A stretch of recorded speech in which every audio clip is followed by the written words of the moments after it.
मेड़ होता है, मेड़ मान के चलिए कि 5 कट्ठा दूर का किसी का खतियान है, ठीक है, और मेड़ के चलते या परती पड़ा हुआ है जमीन, वो 5 कट्ठा दूर से 4 कट्ठा हो गया है, सपोज दैट, उसका जो एग्जैक्ट मेड़ होगा वो कैसे आप लोग कायम करेंगे सर? देखिए, सबसे पहला बात है अभी आपको, लेकिन जमीन तो स्थल पे ही होगा, जमीन तो कहीं नहीं चला जाएगा, तो जितना उसका रकबा होगा उस हिसाब से हम चिन्हित कर देंगे। अच्छा, आप चिन्हित कर देंगे? चिन्हित कर देंगे, क्योंकि हमको ये जमीन आपका यहाँ से है, किस्तबार के समय हम जाएंगे, उस हर एक प्लॉट पे हमको जाना है किस्तबार करने के लिए, तो वहाँ हम बताएंगे कि अगर वो कहेंगे कि हमारा रकबा है 10 डिसमिल का, लेकिन हमको जोत में है 8 ही डिसमिल, तो 2 डिसमिल जमीन कहाँ गया, ये चिंता की विषय है, हमारे लिए भी है, आपके लिए भी ये चिंता के विषय आखिर गया। आपके चैनल से सभी को बताना चाहते हैं, जो लोग बंसावली के लिए यहाँ से लेकर के सीवान तक दौड़ रहे हैं, उनको कोई दौड़ने का आवश्यकता नहीं है।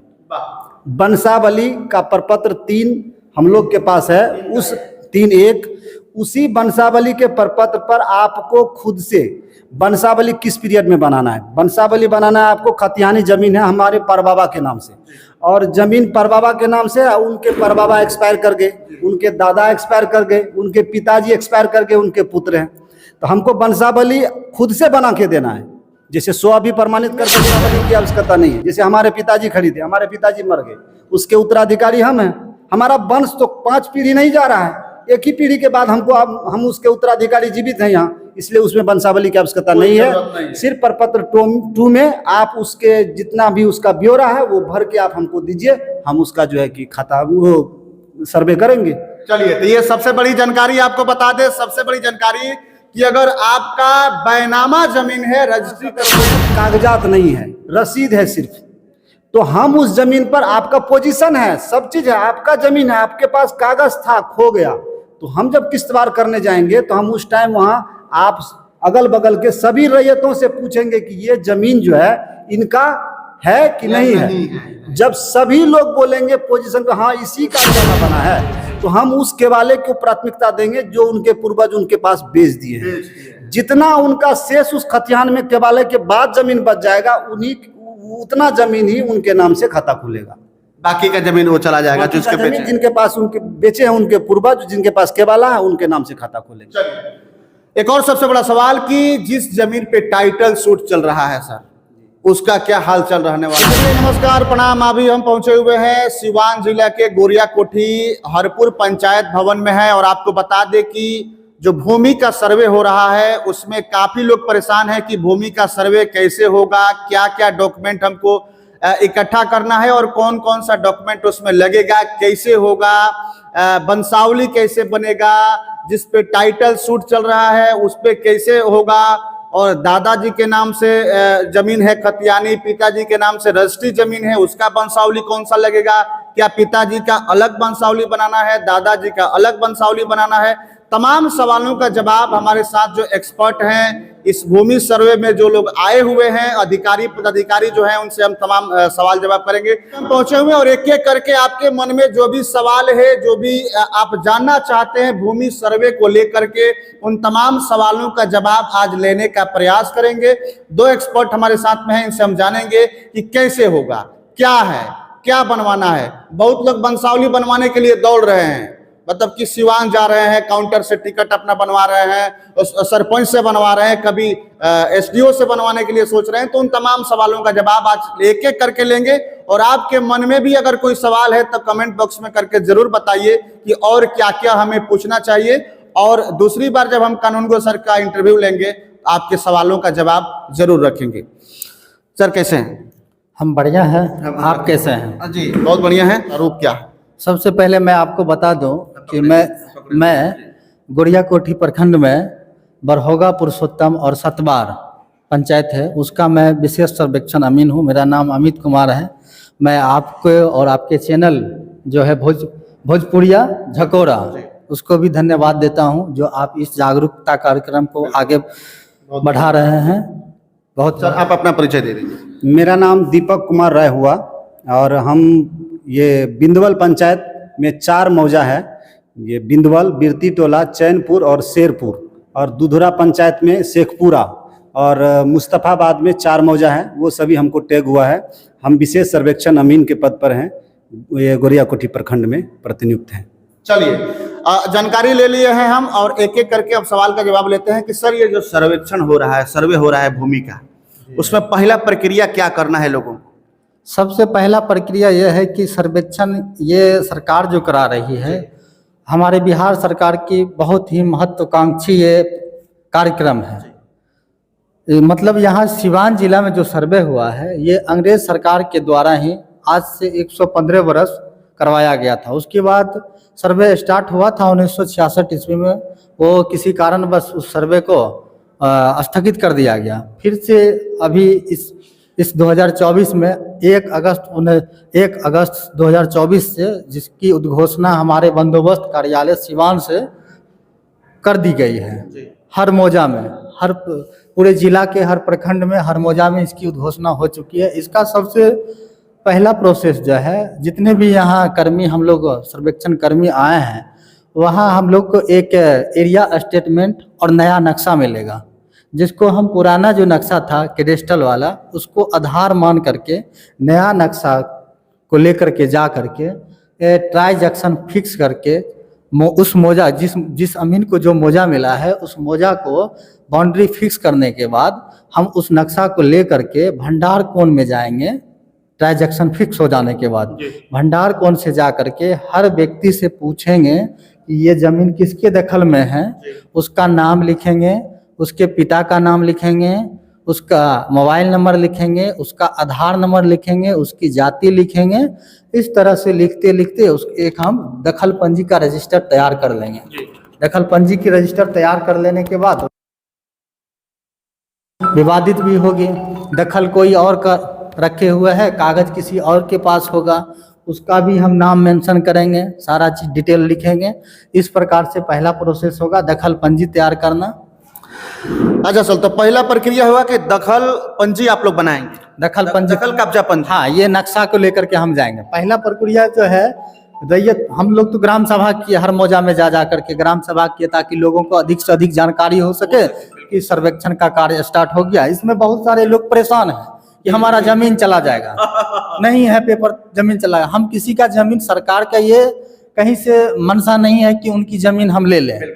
बस सरकार एक पारदर्शी रखना चाहती है जमीन को, कि बहुत स्वेच्छापूर्ण ढंग से साफ सुथरा कागज के साथ आपका जमीन आपके ऑनलाइन माध्यम से आपके मोबाइल में आ जाए, एक ऑनलाइन प्लेटफॉर्म पे आ जाए, ताकि आपके जमीन में भविष्य में कोई छेड़खानी ना कर पाए, कोई दिक्कत ना हो। इस तरह का कार्यक्रम है। ये एक बहुत पारदर्शिता रखी जाएगी इस पारदर्शिता रखने के लिए सरकार ये कर रही है। और ये लोग भी कार्यक्रम करके, मीटिंग करके बताने का प्रयास आप लोगों को कर रहे हैं कि भैया इसमें घबराने की कोई आवश्यकता नहीं है, आपका जमीन आपके पारदर्शिता के लिए मोबाइल पर भी आ जाएगा, आप लोग देखेंगे। इसलिए सरकार जो है कि जरूरियात समझ करके इस सर्वेक्षण का करा रही। सर, एक और सवाल है हमारा कि जैसे कि मेड़ होता है, मेड़ मान के चलिए कि 5 कट्ठा दूर का किसी का खतियान है, ठीक है, और मेड़ के चलते या परती पड़ा हुआ है जमीन, वो 5 कट्ठा दूर से 4 कट्ठा हो गया है, सपोज दैट, उसका जो एग्जैक्ट मेड़ होगा वो कैसे आप लोग कायम करेंगे सर? देखिए, सबसे पहला बात है, अभी आपको बताया है, ट्रांजैक्शन फिक्स करने के बाद उस मौजा का रकबा हम देख लेंगे कि इसका रकबा इतना है जमीन का। उसके हिसाब से सारे लोग को सूचित कर दिया गया है, उद्घोषणा में ही बता दिया गया है कि आपका जो मेड़ है, आरी जिसको बोलते हैं, वो अपना सीधा कर लें।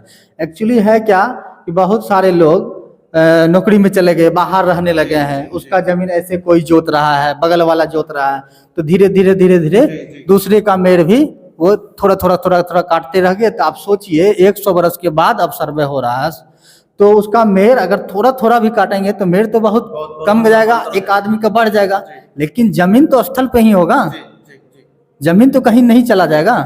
तो जितना उसका रकबा होगा उस हिसाब से हम चिन्हित कर देंगे।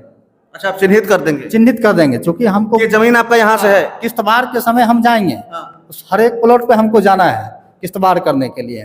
तो वहाँ हम बताएंगे कि अगर वो कहेंगे कि हमारा रकबा है 10 डिसमिल का, लेकिन हमको जोत में है 8 ही डिसमिल, तो 2 डिसमिल जमीन कहाँ गया, ये चिंता की विषय है, हमारे लिए भी है, आपके लिए भी ये चिंता के विषय, आखिर गया कहाँ। तो हम उसको चिन्हित कर देंगे कि ये जमीन यहाँ तक आपका आना चाहिए। मेरा काम नहीं है एक्शन करवा करके उसको फाइट करवा करके लड़ा दें, बस चिन्हित कर देंगे। अब वो व्यक्ति, आप अपना सामंजस्य, वो अपना आरी पर चले जाएं, अगला व्यक्ति अपना आरी पर चले जाए, यही होगा। तो इसमें तो विवाद पैदा होने का भी संभावना है। अब देखिए, किसी का जमीन आप दूसरे का ले लीजिएगा, दूसरे का जमीन आप जबरदस्ती ले रहे हैं, आपका रकबा बता रहा कागज 10 डिसमिल, आप 12 डिसमिल ले लीजिएगा, किसी का 10 डिसमिल बता रहा है, वो 8 ही डिसमिल है, तो ये विवाद की, हमको तो नहीं लगता है कि ये विवाद की स्थिति उत्पन्न करे। आपसी सामंजस्य इसमें रखना जरूरी है। सामाजिक स्तर से भी तो उसको सोचा जाए तो वो बिल्कुल गलत है।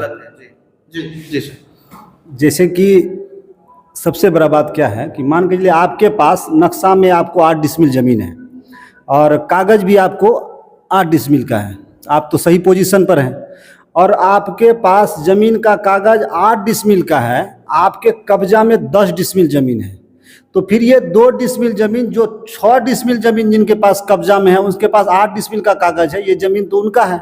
तो आपके पास जितना ज़मीन का कागज़ है, आपको ज़मीन उतना ही हम ज़मीन का सर्वे करके देंगे। आप ऑलरेडी वो 2 डिसमिल ज़मीन आप छोड़ दीजिएगा उसको, जिनका 6 डिसमिल ज़मीन कब्जा में है, वो 8 डिसमिल ज़मीन जो है कि उसका सर्वे में 8 नहीं बताइएगा, नहीं बताएंगे, 6 बताएंगे, उनको पकड़ने से कोई फायदा है। बस इसलिए यहाँ विवाद नहीं होगा, यहाँ एक बार भी विवाद का कोई चांस नहीं है। सर्वे में ही उनका 6 चला जाए। बस हम कहते हैं हम उसको 8 डिसमिल का खाता मतलब बना के देंगे, खाता खोल के देंगे, उसके कब्जा में 10 डिसमिल का मतलब कब्जा है, 8 डिसमिल का कागज है, तो हम 8 डिसमिल का कागज बना के देंगे। ऑलरेडी जब नापी करेंगे हम किश्तवाड़ के टाइम में, तो 2 डिसमिल ऑलरेडी उसके अथी में बढ़ेगा, तो वो जिसका घटेगा उसको पूरेगा, विवाद है ही नहीं। और एक बात हम आपके चैनल से सभी को बताना चाहते हैं, जो लोग बंसावली के लिए यहाँ से लेकर के सीवान तक दौड़ रहे हैं, उनको कोई दौड़ने का आवश्यकता नहीं है।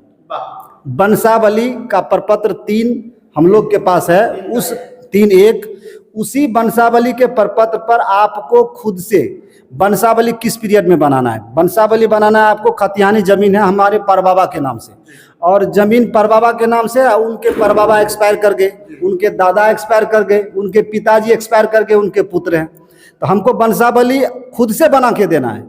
जैसे 100 भी प्रमाणित करके देते हैं ना, उसी तरह हमको बंसावली खुद से बना के देना है। और उस बंसावली का सत्यापन जब आप बंसावली हमको बना के दीजिएगा, मृत्यु जिनके नाम से जो रैयतदार है उनसे शुरू करके जहाँ पर जीवित मिल गया वहाँ पर बंसावली खत्म कर देना है। और ये नहीं कि उसके बेटा पर भी चले गए, उसके बेटा पर भी चले गए, ऐसा नहीं जाना, वो वहाँ रुक जाना है। ये हो गया। उसके बाद आप खुद से बना के हमको दीजिएगा, फिर हम उस बंसावली को लेके आपके ग्राम सभा, आपके पंचायत में ग्राम सभा करेंगे। आप ही लोगों के बीच में जाके उस बंसावली का सत्यापन आप लोगों से करवाएंगे कि ये बंसावली जो हमको बना के दिए हैं ये सत्य है या नहीं है। नहीं है, हाँ। क्योंकि आप भले ना जानते हो, ग्राम सभा के लोग तो ये जानते हैं। ज्यादा से ज्यादा 2 आदमी मैनेज कर लीजिएगा, 10 आदमी मैनेज कर, पूरा गांव मैनेज नहीं कर पाइए। इसीलिए आप जुटला नहीं सकते हैं उस समय किसी को, इसलिए कहीं दौड़ने की आवश्यकता नहीं है। प्रपत्र 3-1 में खुद से बंसावली बना के आप हमारे पास जमा कीजिए, हम उसका सत्यापन आपके पंचायत में जाके ग्राम सभा करके कर देंगे। बिल्कुल, तो आपको दौड़ने की आवश्यकता नहीं है। जो लोग सरपंच के पास दौड़ रहे हैं, सिवान काउंटर पे दौड़ रहे हैं बंसावली के लिए, वो टिकट लाने के लिए, तो आपको बंसावली के लिए कहीं जाने की आवश्यकता नहीं है। प्रपत्र 1 और 3 ये खुद देंगे, वो जिसपे आप खुद स्वयं से लिख कर देंगे, जिसका ये सत्यापन ग्राम सभा में करेंगे। ग्राम सभा में करेंगे। और प्रपत्र 2 में जो आप अपना जमीन का जो ब्यौरा हमको भर के दीजिएगा, वो जमीन का ब्यौरा हो सकता है आपके पास 15 खेसरा का जमीन हो, एक प्रपत्र में नहीं आएगा, तो हो सकता है कि वो PDF आपके पास है, उसको आप बड़ा फॉर्मेट में बनवा लीजिए, या नहीं तो उसका 4-5 पेज करवा लीजिए, ताकि हर एक खेसरा, जैसे एक प्रपत्र में 3 खेसरा आपको आसानी से आ जाएगा, और उसके बाद 4-5 अति में रहेगा तो 15 खेसरा आपको उसमें आ जाएगा। उसके साथ फिर एडजस्ट, हाँ, रैयती ये बैनामा जमीन जिसको यहाँ केवाला या बैनामा बोलते हैं, उस जमीन में बंसावली की आवश्यकता नहीं है। जैसे हमारे पिताजी खरीदे, हमारे पिताजी मर गए, उसके उत्तराधिकारी हम हैं, हमारा वंश तो 5 पीढ़ी नहीं जा रहा है, एक ही पीढ़ी के बाद हमको हम उसके उत्तराधिकारी जीवित हैं यहाँ, इसलिए उसमें बंसावली की आवश्यकता नहीं है। सिर्फ प्रपत्र 2 में आप उसके जितना भी उसका ब्यौरा है वो भर के आप हमको दीजिए, हम उसका जो है कि खाता वो सर्वे करेंगे। चलिए, तो ये सबसे बड़ी जानकारी आपको बता दे, सबसे बड़ी जानकारी कि अगर आपका बैनामा जमीन है, रजिस्ट्री करवाए है, तो उसमें किसी भी तरह का वंशावली की आवश्यकता नहीं है, कहीं भी जाने की आवश्यकता नहीं है, न सरपंच के पास, न सिवान में, न एसडीओ के पास कहीं जाने की आवश्यकता नहीं है। स्वयं से आप, चूंकि आपके पिताजी के नाम से अगर बैनामा है और आप जीवित हैं, तो जाहिर सी बात है कि आप उसके मालिक हैं। और एक बात है, जैसे कि खतियान तो बहुत पुराना है, खतियान बहुत पुराना है, तो खतियान पुराना होने के कारण क्या हुआ कि एक खतियान 150 सालों से एक दूसरे के हाथ में जा रहा है, तो वो पुराना हो गया, उसमें नाम मिट गया, फट गया, जल गया, दह गया, पेपर नहीं है उसका, रसीद तो होगा, कोई पेपर तो होगा। उस पेपर के आधार पर हम जब किस्तवार करने आपके यहाँ जाएंगे, तो हम उस पर जो है कि आपके गांव वाले को, जैसे हम आपके यहाँ किस्तवार करने गए तो हम बता देंगे कि हम इस टोले में किस्तवार करने जा रहे हैं, इस टोले के जितने भी रैयतगण हैं वो कृपया अपने जमीन पर पेपर लेके मौजूद रहेंगे।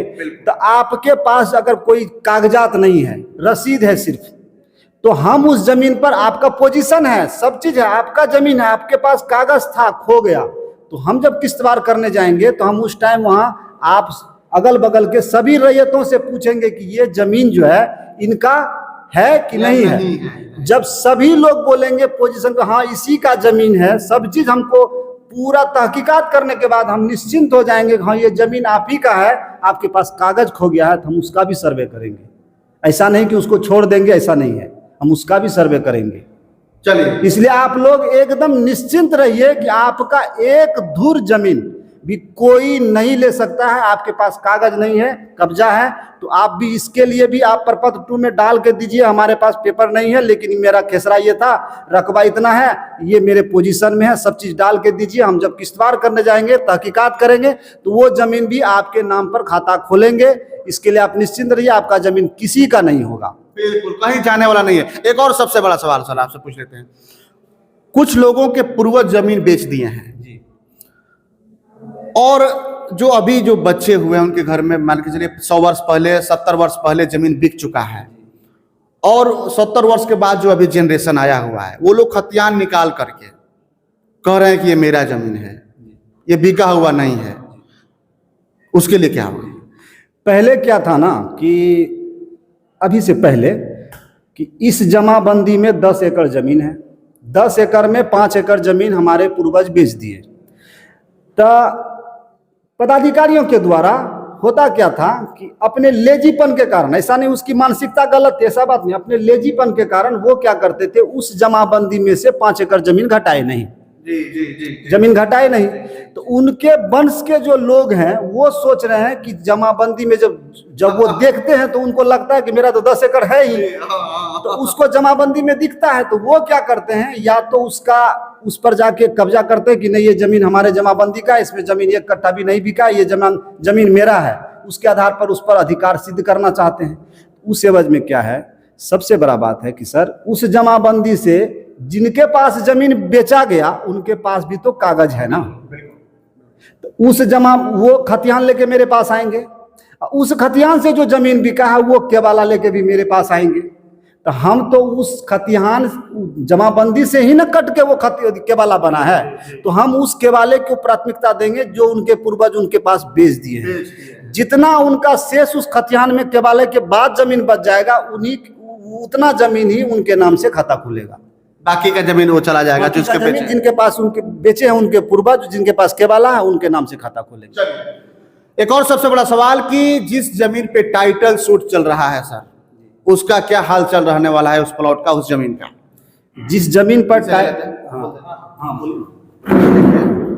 जिस जमीन पर टाइटल सूट हो रहा है, तो उसमें होगा क्या कि जमीन तो किसी एक ही व्यक्ति का हो सकता है, कोई एक ही व्यक्ति सही हो सकते हैं। माननीय सिविल न्यायालय का जो फैसला आएगा, अभी सर्वे हम उसी के करेंगे जिसके नाम से कागजात होगा, सर्वे उसको करके देंगे। लेकिन सिविल न्यायालय का जो फैसला आगे, मान लीजिए आप में हम में विवाद चल रहा है, जमीन में कागज आपके पास है, सर्वे कर्मी जो हम लोग हैं, सर्वे जो है आपके नाम से हो जाएगा कि आप कागज दिखाए हैं, अगला व्यक्ति नहीं दिखा पाएंगे, कोई एक व्यक्ति कागजी कमजोर होंगे, तभी ना। अगर सिविल कोर्ट का फैसला आ जा रहा है मेरे पक्ष, तो वो सर्वे टूट करके इस पे आ जाएगा, मेरे पे आ जाएगा। फिलहाल जो वो फॉर्म भरेंगे उसमें केस नंबर 10, देखिए इस तरह का एक फॉर्म आएगा, तो उस फॉर्म में देखिए एक्स्ट्रा जानकारी है, अभियुक्ति अगर कोई हो तो केस नंबर का वाद संख्या लिख देंगे कि ये जो है इस खेसरा का जमीन ये सिविल कोर्ट में चल रहा है, इसका वाद संख्या इतना है। हम उसके आधार पर उसको सर्वे करेंगे। फिलहाल सर्वे तो करेंगे ही, फैसला जब तक नहीं आएगा, फैसला अगर आ गया सर्वे के बीच में तो उसका हम चेंज करेंगे, आपत्ति लगवाएंगे अगला पार्टी से कि आप आपत्ति डालिए, उसको हम चेंज कर देंगे।